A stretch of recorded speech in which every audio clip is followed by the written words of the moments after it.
Welcome to LTS Academy. In this series, we're going to show you how to connect the IP camera to your NVR. First, we need to activate the NVR. Let's unbox and check out the product.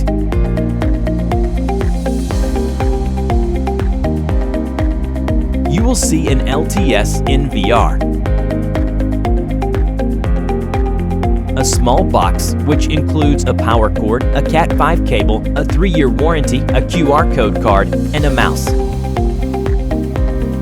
Use the HDMI or VGA cable to connect the NVR to your monitor. Plug the Cat5, Cat6 cable into the NVR LAN port.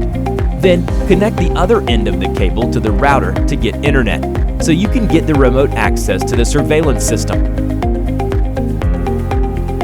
Use the power cord in the box to power on your NVR. Then turn on the power button. If the NVR is powered, the ready light and TX/RX light will turn blue. Connect the mouse to the NVR. Once everything is all set, you can activate your NVR in the monitor. It might take a little bit of time for the NVR to boot up. Choose the language and resolution you prefer.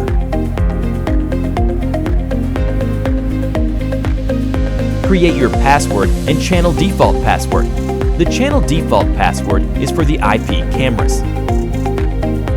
Set up the reserved email, exported GUID, and security question for the password reset in the future. Set your unlock pattern. If you want to skip it, just right-click on the page.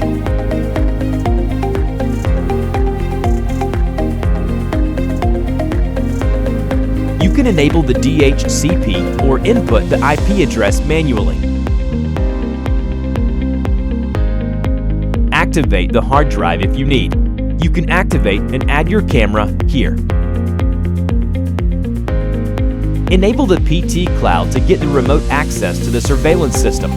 You can skip the wizard page by right-clicking on the page. We will post a new video to provide more details about the programming process later. Thanks for watching. Please stay tuned for the next episode, How to Connect the IP Camera to the NVR.